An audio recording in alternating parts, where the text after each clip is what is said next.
Pai nosso que estás no céu,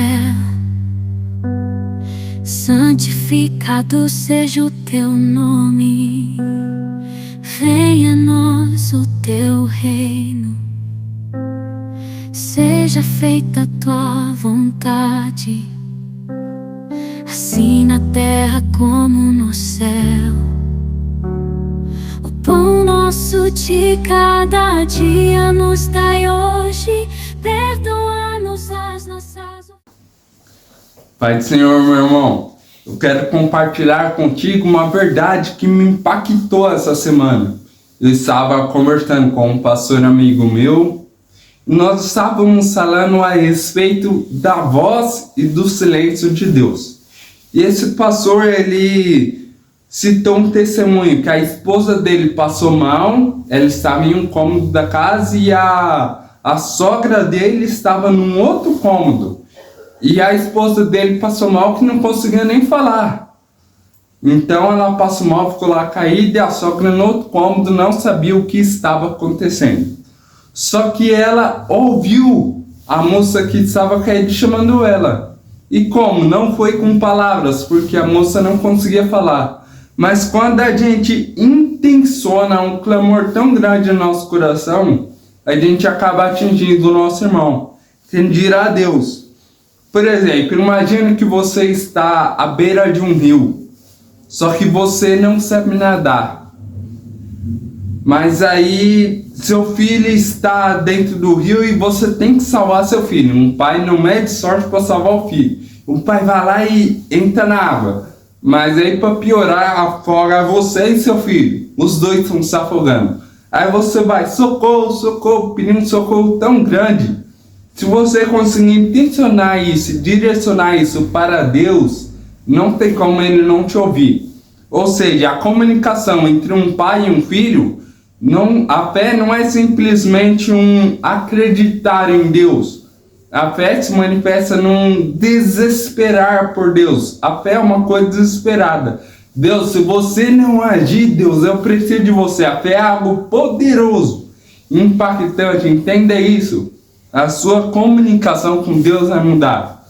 A gente tem que clamar a voz de Deus como um filho clama desesperadamente por um pai.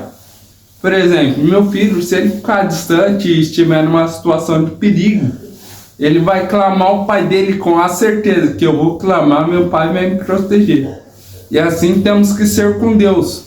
Temos que clamar desesperadamente acreditando que Ele está ali. E o que isso tem a ver com o silêncio de Deus? Muitos teólogos, muitos pregadores têm até uma canção que diz que às vezes Deus fica em silêncio e quando Ele fica em silêncio é porque Ele está trabalhando.